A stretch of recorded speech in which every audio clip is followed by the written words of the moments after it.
Mesdames et messieurs, bonjour. Et nous sommes en train d'évaluer les talents d'architecte. N'oublions pas que c'était son premier métier, de Marc Lévy, qui vient de restructurer le plateau avec cette élégance qui est la sienne, comme toujours.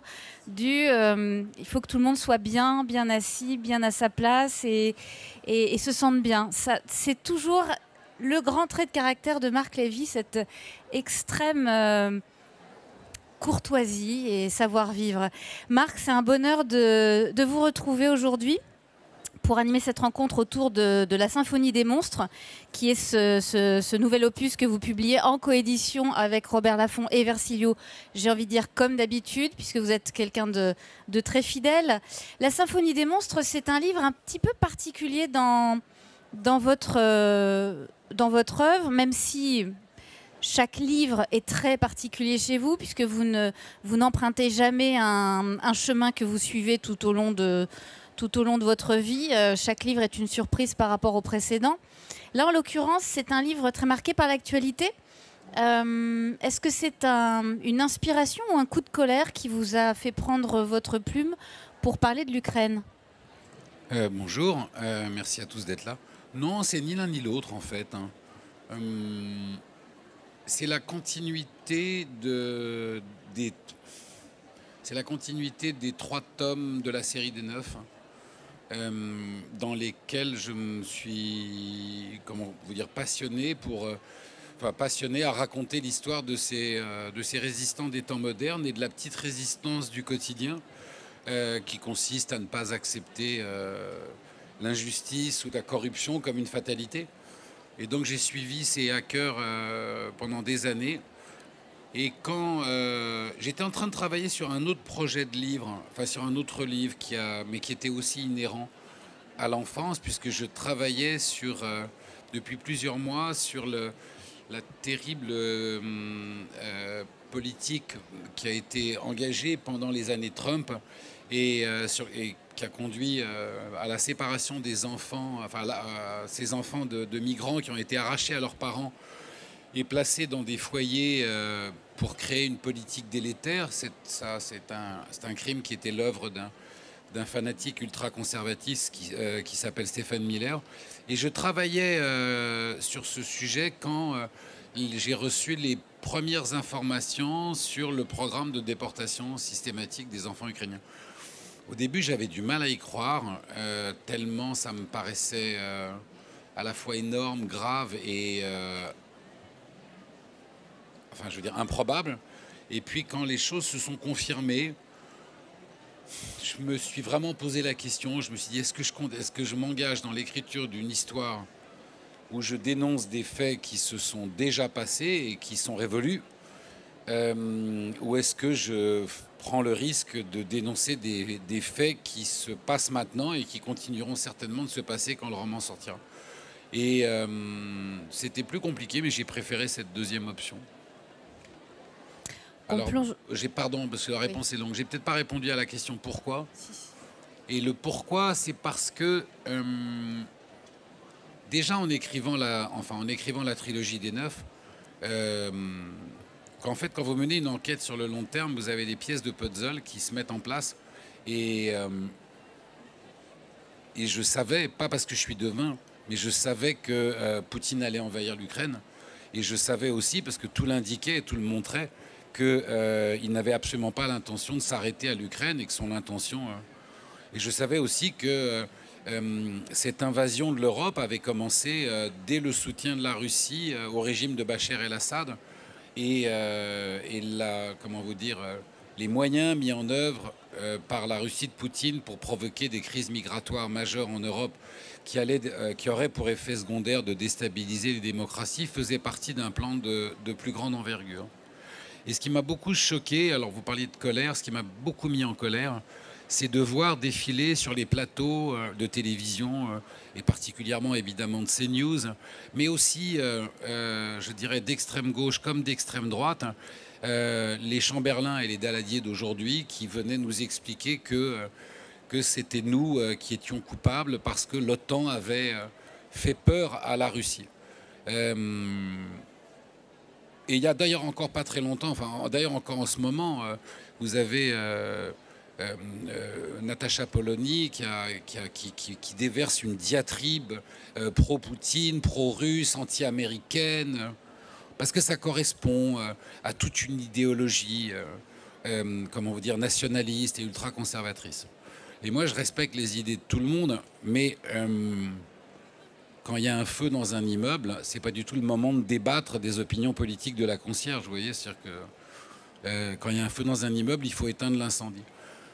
Et pourquoi est-ce que j'ai écrit ce livre en particulier? Parce que ce livre raconte de façon très précise et ancrée sur des faits que l'invasion de l'Ukraine correspond à un programme génocidaire de la part de la Russie de Poutine.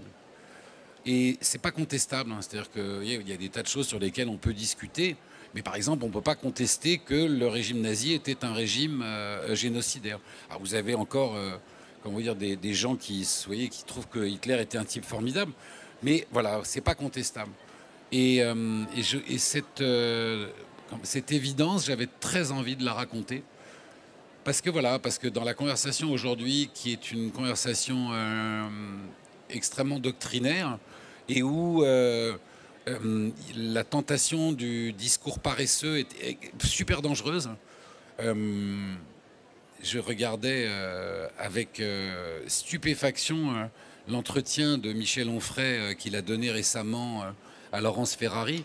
Et comment dire, c'est 1h30 d'éloge de la paresse, c'est-à-dire rien de ce qu'il dit dans cette heure et demie ou cette heure d'entretien ne correspond à la violence de la réalité des faits auxquels nous sommes confrontés.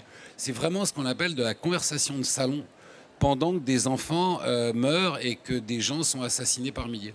Et ça me révolte. C'est-à-dire que c'est une forme de, comment vous dire, de bourgeoisie honteuse. Vous voyez, on ne peut pas. Les intellectuels qui en 1939 discutaient vous voyez, de savoir si Hitler était un type bien ou un pas bien, c'était pas des intellectuels. C'était ou des propagandistes ou des ignorants. Et le danger est tellement important et je suis tellement inquiet à l'idée que mes enfants ne grandissent pas dans un monde libre que voilà, j'ai écrit cette histoire. Là, les références que vous donnez sont des références françaises, donc de gens qui prennent la parole et qui donnent leurs opinions de façon, comme vous dites, très doctrinale. Est-ce que vous vivez aux États-Unis, jusqu'à nous plus ample informés, il me semble. Donc, quels échos, vous avez de ce qui se passe? Forcément que l'information qui vous parvient est différente. Vous avez d'autres intellectuels, il y a d'autres sons qui se font entendre sur ces sujets. Ce qui est très particulier, c'est que finalement, l'Amérique a très souvent investi plus d'argent pour protéger la liberté de l'Europe que l'Europe n'en a investi elle-même pour se protéger. C'était vrai en tout cas jusqu'à l'arrivée de Trump. Trump marque un tournant dans la politique internationale de l'Amérique, c'est que Trump fait naître ce courant populiste, nationaliste, qui dit arrêtons de dépenser de l'argent pour être les gendarmes du monde. C'est un petit peu plus compliqué que ça, parce que s'il est vrai d'ailleurs que Dieu sait que j'aime pas Trump, mais c'est vrai que quand Trump reproche aux forces de l'OTAN que ça soit tout le temps l'Amérique qui paye et que les forces de l'OTAN ne règlent jamais la facture, c'est pas faux. Vous voyez, mais ce qui est plus important dans le rôle de l'Amérique, c'est que aujourd'hui, vous avez je pense qu'il y a deux gouvernances mondiales qui sont en train de se mettre en place, deux modes de gouvernance mondiale. Vous avez un bloc qui est composé de la Chine, de la Russie, de certains pays du Moyen-Orient, de la Corée du Nord, qui affiche la volonté d'établir des dictatures capitalistiques ou des autocraties capitalistiques. Et puis vous avez le bloc des démocraties. Et le bloc des démocraties, c'est le vrai bastion de la démocratie, c'est l'Europe. Et l'Amérique en fonction de l'élection qui va s'y dérouler. Donc quand l'Amérique est le gendarme du monde, elle est le gendarme du monde démocratique. Je crois qu'il est extrêmement important que l'Europe le devienne aussi. Et le débat en Amérique, en ce moment, il porte là-dessus. les Américains sont tout à fait conscients ils savent que l'enjeu de la guerre en Ukraine n'est pas du tout un enjeu qui se limite à une guerre entre la Russie et l'Ukraine. Ce qui est clairement exprimé dans la presse, c'est que l'enjeu de cette guerre en Ukraine, c'est la victoire des démocraties ou des autocraties. Alors, ce qui est particulier en Amérique, c'est que vous avez maintenant une partie de la population qui ne voit pas du tout d'un mauvais œil les gouvernances autocratiques. C'est-à-dire que l'Amérique, vous voyez, on va dire, centre du monde libre, dans la division de la société américaine, ça n'est plus aussi clair que ça.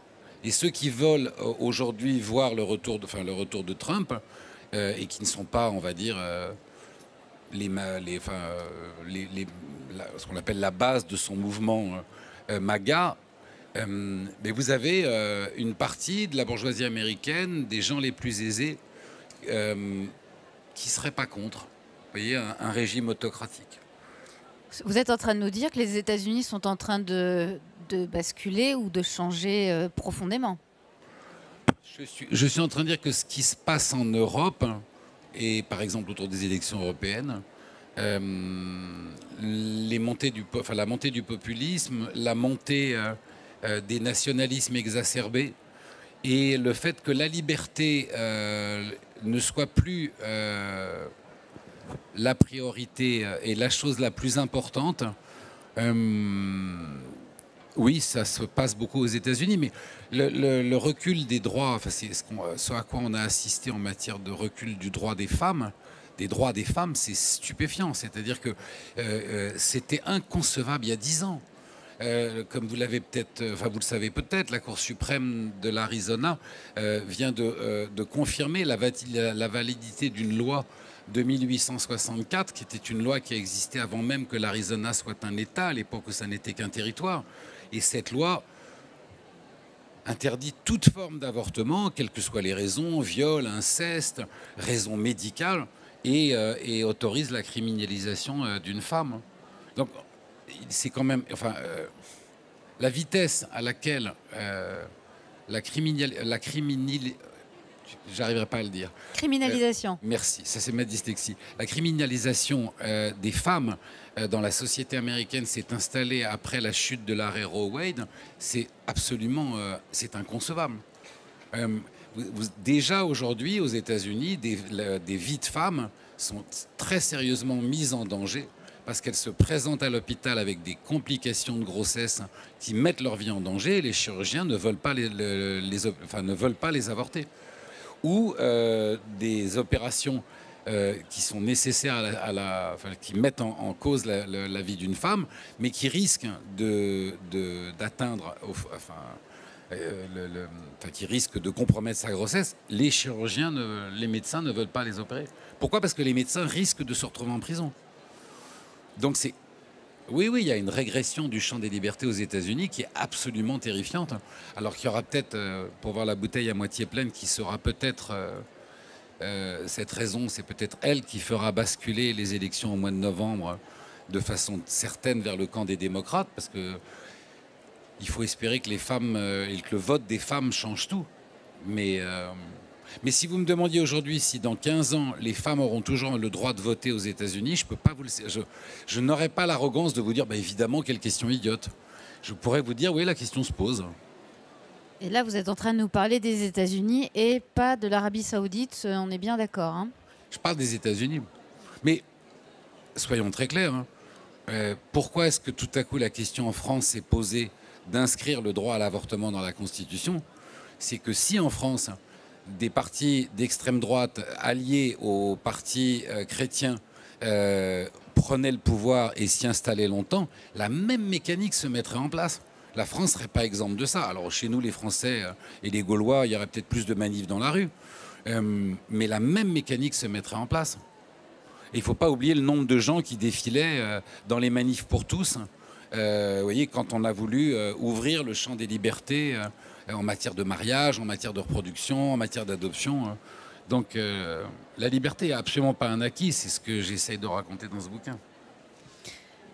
Liberté d'expression. Vous avez choisi il y a y a plusieurs héros dans votre livre, mais enfin celui par qui tout arrive et qui porte la dramaturgie de la symphonie des monstres s'appelle Valentin. C'est un petit garçon qui est mutique, c'est-à-dire qu'il ne parle pas.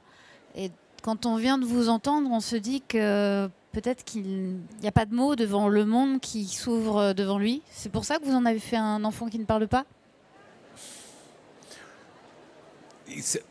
C'est marrant parce que ça c'est venu, c'était pas réfléchi, c'est-à-dire que c'est très très compliqué de vous dire comment naît un personnage parce que en fait si vous essayez de rationaliser ça, enfin vous vous faites interner tout de suite, c'est tellement schizophrénique, vous voyez l'idée que tout à coup.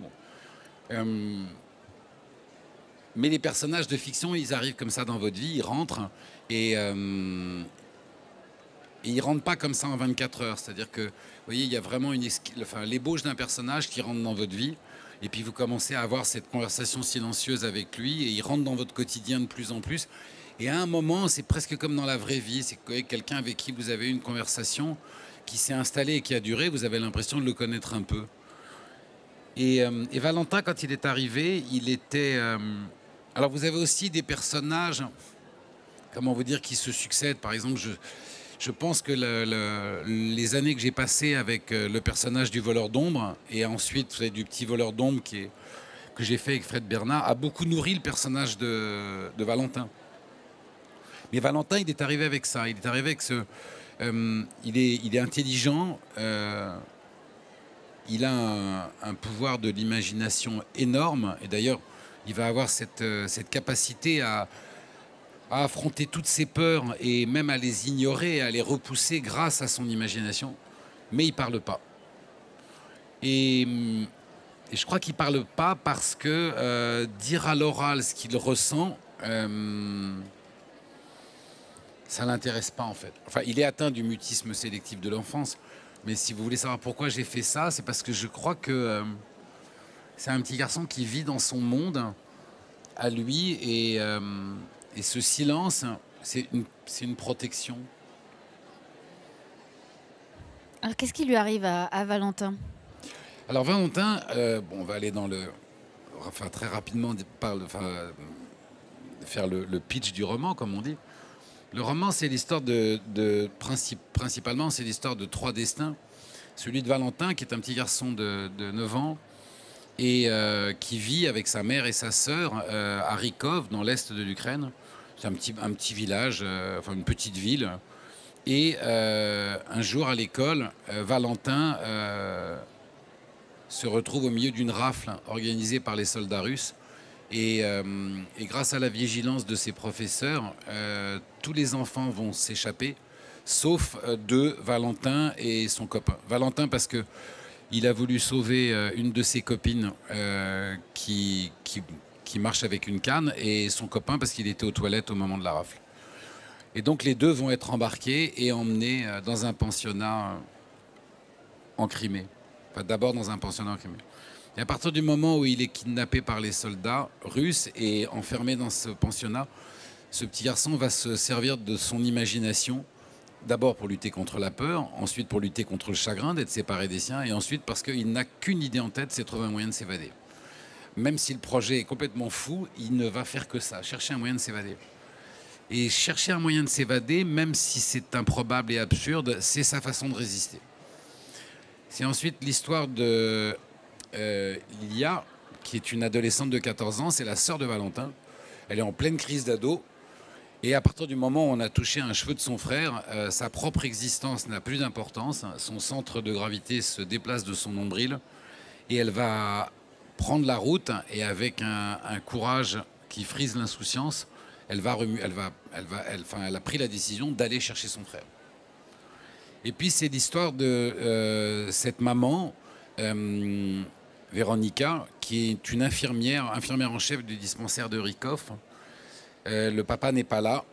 Et cette mère, c'est sa façon, enfin voilà, c'est l'histoire de son courage à elle, parce qu'évidemment, elle aussi, elle va faire tout ce qui est en son pouvoir pour aller récupérer son fils. Et c'est l'histoire de le roman, ce sont ces trois histoires d'amour qui sont égarées sur les chemins de la liberté et qui vont tout faire pour essayer de se retrouver.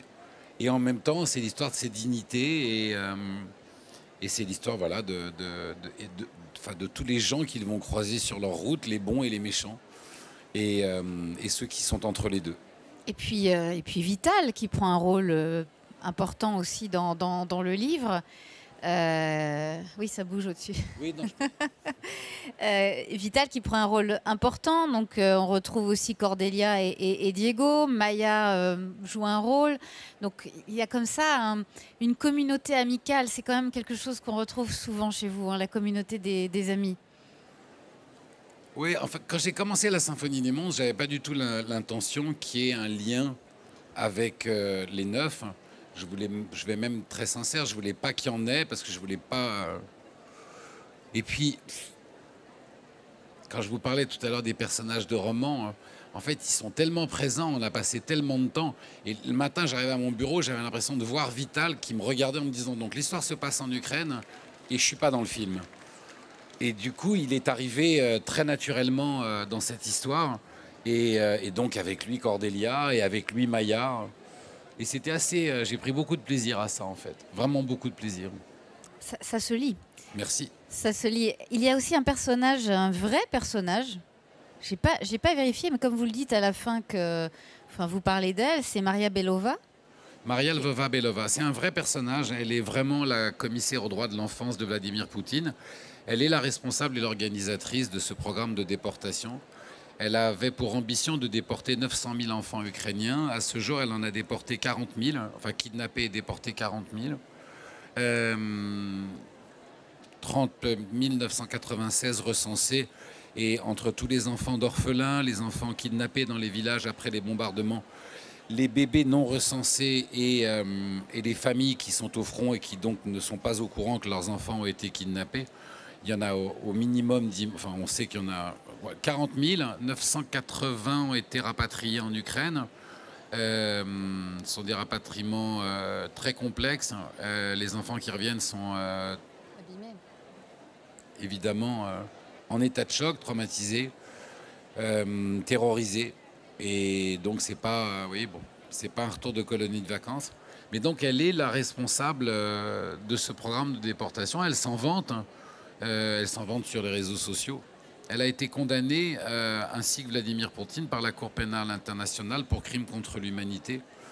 Et je donne le lien à la fin du livre, si vous voulez vraiment avoir tous les détails de qui elle est, de ce qu'elle a fait. Il y a un rapport édifiant qui s'appelle le rapport de Yale, et qui est le rapport qui a servi de support à la constitution du dossier à la Cour pénale internationale. Et à sa condamnation et à la condamnation de Poutine pour crimes contre l'humanité. Donc c'est un vrai personnage. Mais vous voyez, ma réaction pas d'incrédulité, mais de choc, de lire que vous utilisez un personnage réel qui accomplit des choses qui sont presque menguelesques aujourd'hui, à notre époque, et c'est vous, par ce livre, qui mettez réellement le point dessus. On a parlé des déportations, mais il n'y a pas eu d'émission spéciale, il n'y a pas eu de... C'est pas en tête des préoccupations de ceux qui nous gouvernent pour le moment. Et c'est un roman qui met l'accent là-dessus. Enfin, c'est quand même très étonnant. Mais c'est très souvent le cas. C'est très souvent un roman... c'est souvent un roman ou un film qui tout à coup provoque... quel est ce film mince, pardon, j'ai un trou. Il y a eu un film il y a 1 an ou il y a 2 ans, je crois que c'est Omar Sy qui est dedans, qui joue dedans et qui rend justice à des soldats français qui étaient noirs. Oui, mais voilà. Oui, sur les tirailleurs. Mais oui, mais les tirailleurs sont morts depuis longtemps. Donc c'est un éclairage historique. Là, vous, c'est un éclairage d'actualité. Mais c'est ça. Alors, c'est marrant que vous disiez ça parce que, en fait, le raisonnement, il est le suivant. On est assailli d'informations. L'information, elle nous révolte, elle nous indigne, elle nous met en colère, mais immédiatement, elle est remplacée par une autre information. Et puis l'information, elle est noyée en même temps par les analyses incessantes. Rien n'a plus tué l'information que les chaînes d'information en continu. Les chaînes d'information en continu sont devenues, comment vous dire, c'est terrible ce que ça a abîmé l'information. Et pas parce que c'était forcément leur intention, mais parce qu'ils ont une obligation commerciale d'occuper l'antenne. Et donc pour occuper l'antenne, quand il ne se passe rien, la chute d'un mur à Berlingot-les-Pralines, et vous avez 3 correspondants qui sont sur place et qui vous commentent la chute du mur de l'école. Et donc il y a une perte totale de mise en perspective de l'importance de l'information. Ce qu'il faut, c'est qu'il y ait un scoop. Vous voyez, par exemple, la neige en hiver, quand il ne se passe rien dans le monde, ça devient tempête de neige. Bon, il a toujours neigé en hiver. Et la canicule en été, c'est pareil. C'est-à-dire que les grosses chaleurs, c'est devenu l'alerte rouge caniculaire. Alors évidemment, entre l'alerte rouge caniculaire et les bombes, au bout d'un moment, vous voyez, quand c'est dit avec la même intensité, le mot bombe, le mot déportation d'enfants, il n'a plus du tout la même résonance.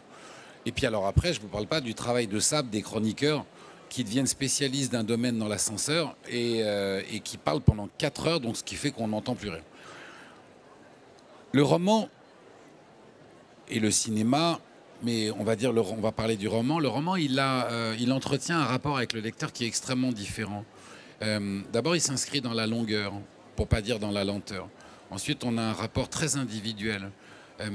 On écoute la télévision en famille, on va au cinéma en bande, on va au concert en bande, mais on lit un livre seul et on ne supporte pas que quelqu'un lise par-dessus votre épaule, même si c'est quelqu'un de très proche. Et ça raconte ce lien, ça décrit ce lien très confidentiel, très privilégié, très intime qu'on a avec le livre. Les personnages de roman, ils entrent en nous et la fonction merveilleuse du livre, c'est que le livre nous fait comprendre au lieu de juger. Il nous fait aimer ou détester, mais avec un élan qui s'installe dans la durée. Il nous fait ressentir. Il nous permet d'entrer dans un monde extraordinaire et qui est totalement en voie de disparition, qui est le monde de la nuance. Et l'information n'autorise pas la nuance. Il y a les bons et il y a les bons et les méchants. Il y a un des personnages qui en parle dans le roman. Il y a les bons et il y a les méchants. Il n'y a plus ce sens de la nuance. Mais vous avez raison, Tirailleurs, ça raconte une guerre qui est passée. Et là, pour une fois, j'ai eu envie de raconter ce qui est en train de se passer. Parce que, encore une fois, quand vous entendez, et j'en ai pas après eux, je m'en fiche, c'est pas après leur personne que j'en ai, c'est après leurs propos.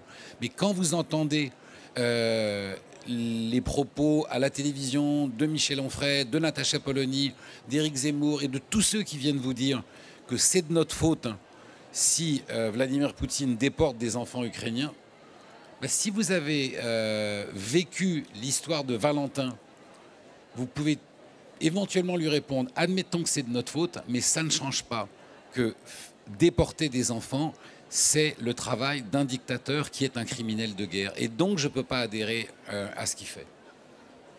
Voilà, c'est ça peut-être l'intérêt, comment vous dire, du roman, c'est qu'il laisse ce temps-là. Alors, un autre intérêt du roman, vous racontez une histoire qui se passe dans un chaos et l'humanité est bien obligée de faire avec ce chaos. C'est ce que vos personnages nous montrent.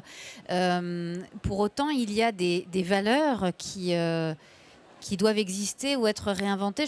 J'ai beaucoup pensé dans votre livre, en vous lisant, à la question de la confiance, qui est propre quand même au monde libre. Faire confiance, on peut évidemment toujours être trahi, mais enfin c'est quand même beaucoup plus facile dans un contexte aimable. Là, le contexte est un contexte de trahison, est un contexte. Valentin a aussi des petits camarades qui se font plus facilement savonner l'esprit et qui se font endoctriner plus facilement que lui. Peut-être par intérêt de survie. Enfin, ça, il y a différentes raisons, comme vous dites, vous ne jugez pas. Mais vos personnages sont quand même obligés, dans tout ce périple, d'essayer la confiance. J'ai trouvé que c'était une valeur extrêmement forte dans votre livre. Oui, en tout cas, Je dirais que les personnages, je pèse mes mots parce que il y a quand même une belle brochette de salauds dans le bouquin et à qui on peut vraiment pas faire confiance, hein. Je crois que l'intelligence de Valentin, c'est qu'il comprend très vite, hein, que ceux qui collaborent souvent, plus souvent par peur que par intérêt. Et donc, le moyen d'être plus fort qu'eux, c'est le moyen d'être plus fort que la peur qui a paralysé ces gens-là. Et par exemple, le personnage, enfin le garçon qu'il maltraite au pensionnat, celui qui est la terreur. Gouzenko, hein. Oui, oui, Gouzenko. Très vite, il comprend que, alors ce qu'on appelle être un bully aux États-Unis, parce qu'on ne peut pas dire d'un enfant à harceleur, il comprend que son camarade, en fait, il est beaucoup plus terrorisé que lui. Et même s'il est sa victime, à partir du moment où il comprend que son bourreau a plus peur que lui, il va trouver une force qui le rend supérieur à son bourreau. Et surtout, il va apprendre à le manipuler. Alors, il va faire confiance à un moment donné à Gouzenko, puis l'autre va le trahir. Mais il inverse le rapport marionnette-marionnettiste, il réussit à l'inverser à partir du moment où son imagination lui donne plus de courage que celui de son bourreau. Et c'est ça, finalement, je crois que je me suis beaucoup interrogé quand j'étais un peu plus jeune. Qu'est-ce qui fait qu'on devient un résistant ou qu'est-ce qui fait qu'on devient Lacombe-Lucien? Lacombe-Lucien, c'est, pour les plus jeunes dans la salle, c'est un personnage passionnant d'un film de Louis Malle qui s'appelait Lacombe-Lucien et qui raconte l'histoire d'un jeune qui aurait pu devenir un résistant et qui va devenir un collabo et un milicien.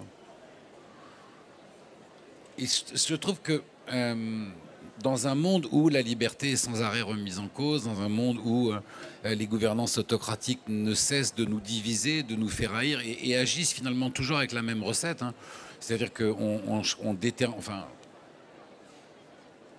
on choisit un ennemi plus ou moins visible, on en fait le responsable de tous les maux et on fédère toutes les frustrations de la société et tous les échecs et toutes les souffrances de la société autour de cet ennemi invisible. Et on se présente comme étant celui qui nous débarrassera de cet ennemi invisible. Et c'est un truc qui est très très pervers et très pernicieux parce que comment vous dire, l'injustice sociale, la faim dans le monde comment vous dire, le besoin et l'excès de richesse sont des problèmes dont les solutions ne sont pas juste binaires parce que sinon elles existeraient. Ce sont des problèmes extrêmement complexes. Et donc, réussir à convaincre que le problème à tous les maux, c'est les Mexicains, les Juifs, les Arabes, c'est très facile parce que vous dites, voilà, moi je vais enlever tous les Juifs du monde, il n'y en aura plus, ou alors je vais vous enlever tous les Arabes, ou je vais vous enlever tous les Mexicains. Je change la doctrine en fonction de l'endroit où se trouvent les dictateurs potentiels. Et je vais résoudre tous vos problèmes. Et c'est une solution qui est... Vous savez, je me suis par exemple beaucoup demandé qu'est-ce qui avait conduit autant de gens à devenir anti-vax. Et en fait, si vous creusez, c'est très intéressant. Vous vous apercevez que c'est la peur du vaccin. Pas juste de celle-là, c'est la peur du vaccin. Et en fait, et encore une fois, on n'est pas dans le jugement. Vous avez une pandémie qui nous terrorise tous. Parce que moi, je me souviens de l'époque où on lavait les cartons avant de rentrer chez soi.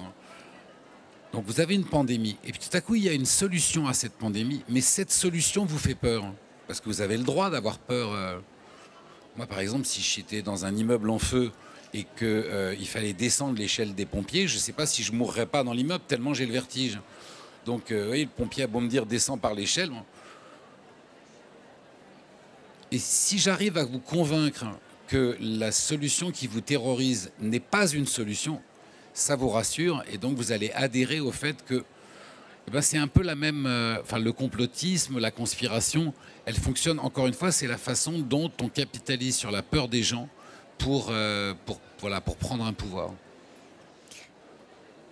Léger pas de côté, mais en restant quand même dans le livre et dans notre époque, vous êtes très tôt intéressé aux nouvelles technologies, à la modernité. À la modernité, à la façon dont elle s'exprime, la façon dont elle intervient dans nos vies.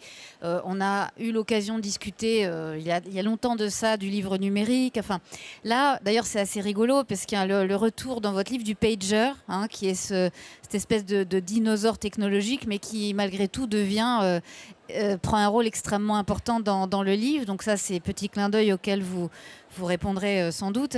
Mais je voulais aussi parler de cette IT Army avec ces hackers qui sont a priori, normalement, les hackers tombent sous le coup de la loi. Ce qu'ils font, sont des pirates. Hein. Un pirate, c'est pas un corsaire. Donc un pirate, c'est quelqu'un qui veut mettre le chaos à sa manière. Et pourtant là, voilà, vous vous intéressez donc depuis plusieurs livres à ce phénomène du hacking. Pourquoi ? Qu'est-ce qu'il nous apporte ? Est-ce qu'il construit plutôt qu'il ne détruit ? Non, ce qui m'intéresse, c'est Robin des Bois et Cartouche. Ce qui m'intéresse, c'est celui qui a un pouvoir et qui s'en sert pour le bien au lieu de s'en servir pour lui. Parce que c'est ça qui est plus rare. En fait, ce qui m'intéresse, c'est Mère Teresa.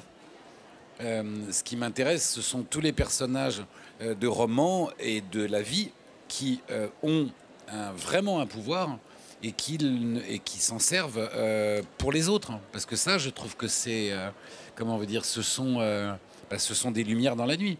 Parfois, ce sont des... J'avais une rencontre avec des étudiants hier sur la mezzanine, sur le Pass Culture. Et sans aller très en avant, vous voyez, dans la littérature pointue, moi, quand mon père m'emmenait voir un James Bond quand j'avais 14 ans, en sortant du cinéma, j'avais envie d'être James Bond. Je rêvais d'avoir cette chemise où vous faites 9 heures d'avion, elle est toujours impeccable et jamais défroissée. Vous voyez, où vous traversez une rivière, vous êtes toujours impeccable et très bien coiffé, mais où vous avez sauvé le monde. Et ce projet-là, moi, il m'excitait beaucoup plus que d'être, comment vous dire, dans le James Bond, le méchant. Alors c'est très pragmatique ce que je vous dis, mais j'ai toujours été en admiration devant les Robins des Bois et devant les Cartouches et devant tous ces personnages. Donc, je pense qui ont cette capacité d'empathie qui leur donne l'obligation d'intervenir. Ouais, voilà, il faut intervenir à sa façon, à sa portée, à sa mesure, mais qui ne peuvent pas rester dans l'ignorance de ce qui se passe à côté d'eux. Et pourquoi est-ce que je me suis intéressé à ces hackers ? Parce qu'ils existent en fait. C'est pas que je les ai inventés, c'est parce que j'ai pas écrit la série des 9 pour réhabiliter les hackers. Je suis pas, vous voyez, c'était pas mon propos. Ce qui m'intéresse, c'est qu'aujourd'hui, le monde digital, le monde digital, c'est le monde de mes enfants. C'est celui dans lequel ils vont vivre. On peut pas lutter contre ça. Comment vous dire, voilà, moi, dans ma jeunesse, j'ai rarement vu des gens se déplacer à cheval dans Paris. Mon père, lui, il ne voyait que ça. Et donc, voilà, c'est une telle évidence que je suis retourné l'année dernière au Vietnam. J'y étais allé il y a 5-6 ans.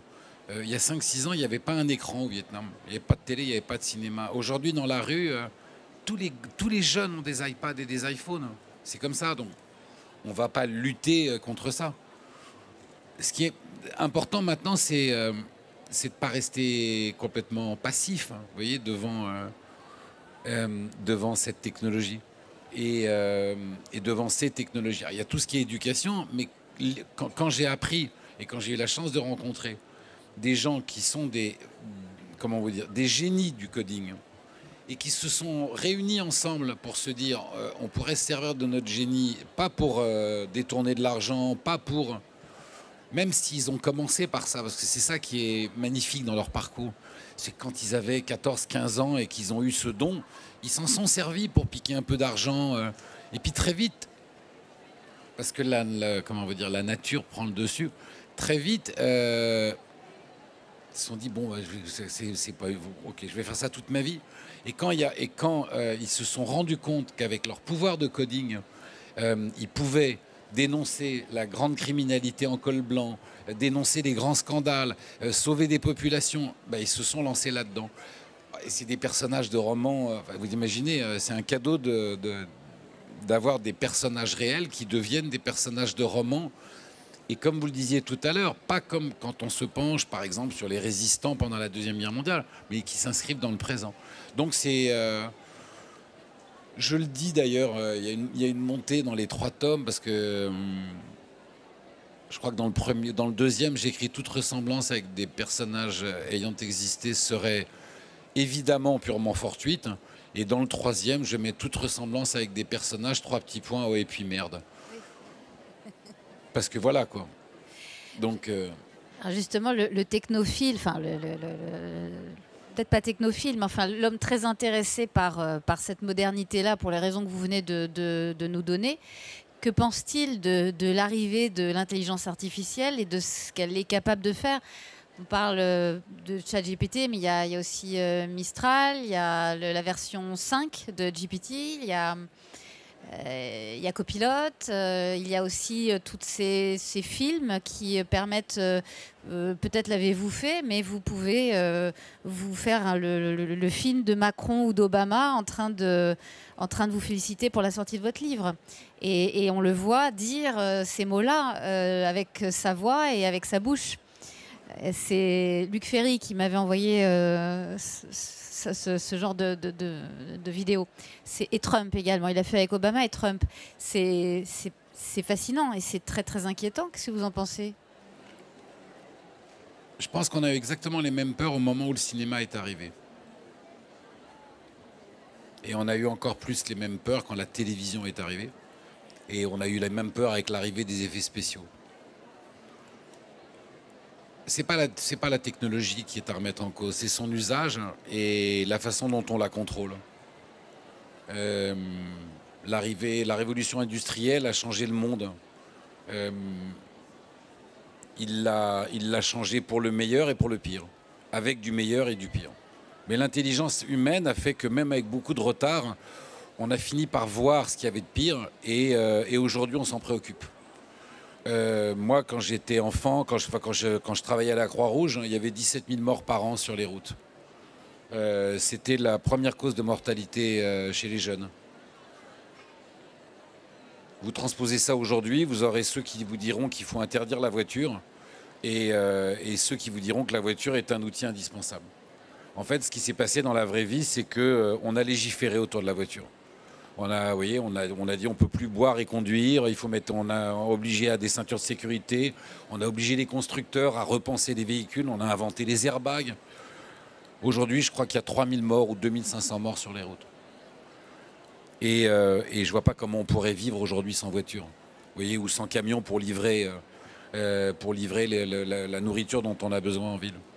Ce qui est problématique avec l'intelligence artificielle, c'est que l'intelligence artificielle est dans les mains aujourd'hui de 300 ingénieurs dans la Silicon Valley qui sont en train de devenir les milliardaires de demain avec la puissance qu'accorde et donne le fait d'être milliardaire. Et il est donc extrêmement important de les encadrer parce que ce qu'a raconté, ce que nous ont montré les réseaux sociaux, vous parliez de confiance, c'est qu'on ne peut absolument pas leur faire confiance. On ne peut ni faire confiance à Zuckerberg, encore moins à Elon Musk. Et on ne peut pas faire confiance à des entreprises qui, à un moment donné, ont plus de cash et de recettes que le produit intérieur brut d'un pays tout entier. Ce n'est pas possible, c'est dans la nature humaine. Donc il faut légiférer, il faut les encadrer. Parce que les dérives sont extrêmement dangereuses.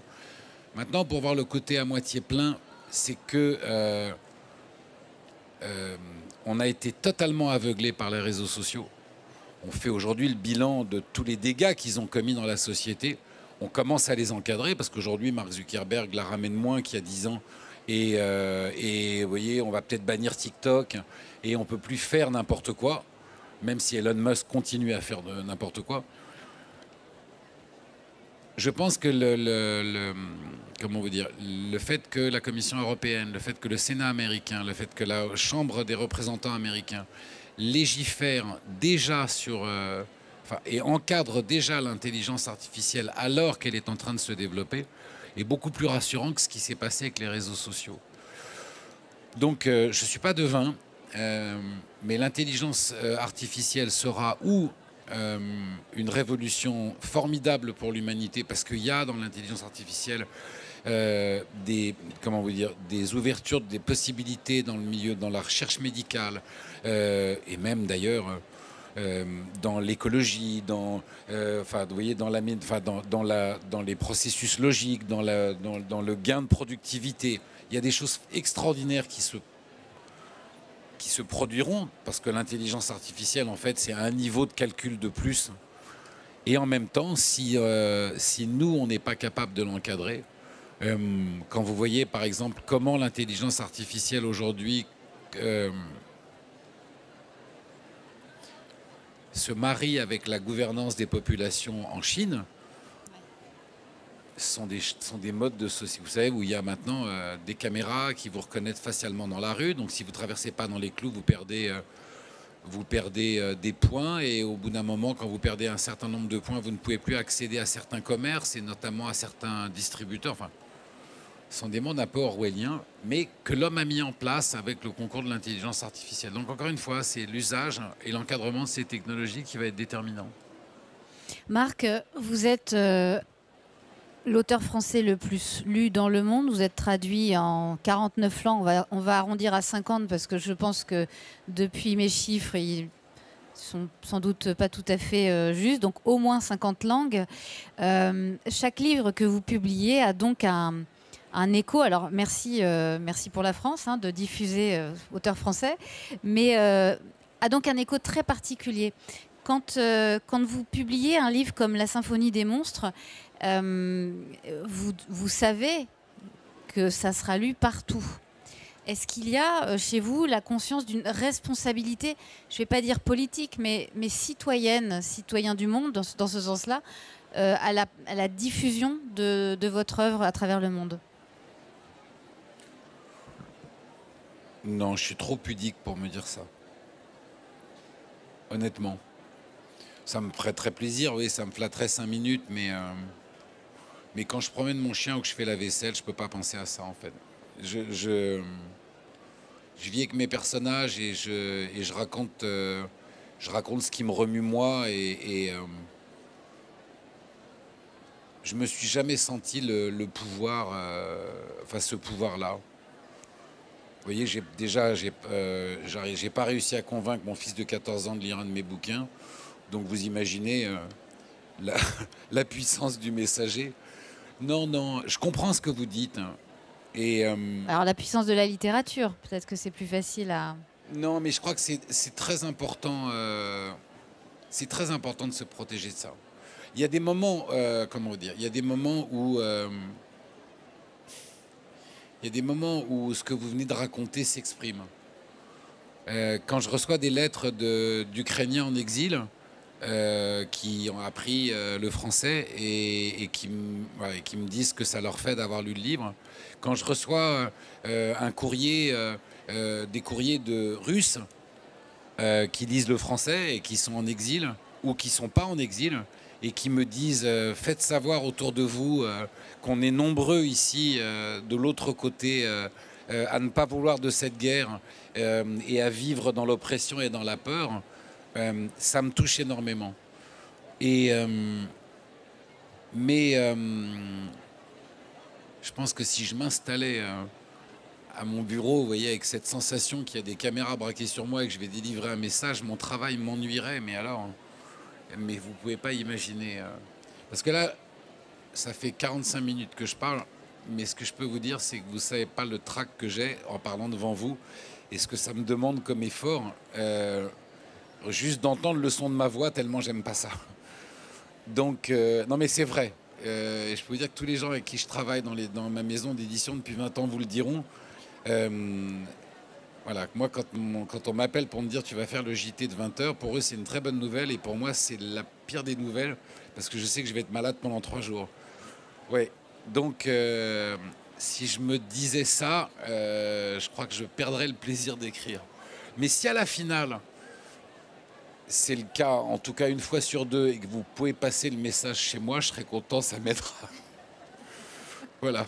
À mon avis, ça ne changera rien Merci. pour la vaisselle, mais je tiens à préciser aussi que Pauline Lévesque, votre compagne, a participé à ce livre. Elle a illustré toutes les respirations de fin de chapitre, puisque c'est aussi quelqu'un qui a beaucoup de talent, Pauline, qui a écrit un livre pour la jeunesse, qui a aussi un joli croquis. Oui, elle fait des. Je lui ai demandé, elle est illustratrice et je lui ai demandé de faire ses dessins qu'il y a dans les livres. Et c'est, oui, enfin j'aime beaucoup ce. C'est une idée qui est née au moment où j'avais écrit Une fille comme elle, parce que je voulais des perspectives de la ville vues à hauteur d'une femme qui est assise dans une chaise roulante, parce que c'est une perspective qu'on n'a jamais. Et donc je lui avais demandé si elle voulait bien le faire. Et alors c'est marrant parce qu'en fait il y a quand vous écrivez un livre et que le livre plaît à un lecteur, très souvent un lecteur vient vous voir et vous dit comme un compliment, hein, oh, je l'ai lu en 3 heures. Et là, au fond de vous, il y a un petit lutin qui dit ouais, moi je l'ai écrit en 6 mois. Alors, je vous dirais, c'est rien à côté d'un metteur en scène. J'admire les metteurs en scène parce qu'ils passent 2 ans sur un film et on le regarde en 1h30. Bon, bref. Mais c'est vrai que je me suis aperçu d'une chose, c'est que ces petits dessins qui ne représentent jamais avant que ça soit écrit dans le livre. Donc ça ne vient jamais. Ça provoque une pause en fait. C'est-à-dire qu'entre 2 chapitres, le lecteur s'arrête et il regarde le dessin. Et cette petite pause, je l'aime bien. D'abord, elle fait monter le challenge, vous savez, du page turner. C'est-à-dire que si vous passez le cap de la pause, bon, bah, c'est que le fil du récit est bien tendu. Mais en même temps, oui, je trouve que c'est une respiration que je trouve assez agréable. Voilà. Et elle réintroduit aussi l'idée du conte, parce qu'il y a du conte et de la lumière, parce que c'est avant tout un livre qui se plonge dans l'enfance aussi, chez vous, et qui est toujours lumineux. Vous ne pouvez pas écrire quelque chose de noir et sans espoir. Ah oui, de toute façon, ça ne m'intéresserait pas du tout. Je trouve que c'est pas du tout le propos du livre. C'est ce que je vous disais. Et bien sûr, il n'est pas question de spoiler la fin. Mais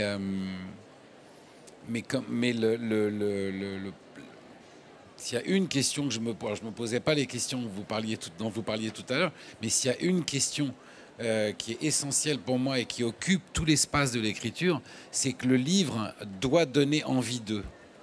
Et surtout pas faire le contraire. Et si à la fin d'un livre, vous n'avez pas envie d'eux, envie d'aimer, envie de faire la cuisine, envie de parler à votre prochain, ça, vraiment là, c'est la seule question que je me pose. Vous voyez, on parlait des mots de lecteur. Il y a quelques années de ça, j'ai écrit une comédie qui s'appelle Toutes ces choses qu'on ne s'est pas dites, qui est une histoire entre père et fille. Et 4-5 jours après la sortie de ce livre, j'ai reçu un courrier. Et c'est un courrier que je n'oublierai jamais. C'est une lectrice qui m'a dit je n'ai pas parlé à mon père depuis 15 ans. Je viens de terminer votre livre. Je l'ai appelé et je déjeune avec lui dans 3 jours. Et vous voyez, quand on veut dire le livre ne méritait pas le Goncourt, mais voilà, ça, je me dis, ça, j'ai fait mon boulot de romancier. Parce que ça lui a donné envie d'eux. Je ne suis pas en train de dire que c'est moi qui suis responsable du fait qu'elle se réconcilie avec son père. Et d'ailleurs, peut-être que le déjeuner s'est très mal passé et qu'ils sont repartis pour pas... Mais c'est ça, c'est l'envie d'eux. L'envie de résister, l'envie d'exister, l'envie d'être. Et moi, c'est ce que je vais chercher dans les romans. Ça marche. Et on verra ce que ça fera dans les relations mère-fille, parce que c'est très, très creusé dans ce livre. Merci de nous donner envie, Marc Merci Lévy, à La vous. Symphonie Merci des mille fois. monstres, publié chez Robert Laffont Merci. et Versilio. On vous retrouve. Marc, vous avez fait 55 minutes, je suis désolée. C'est magnifique. Il est vraiment traqueur. On vous retrouve tout de Merci, suite Karine. sur l'estrade en signature. Merci à tous pour votre attention.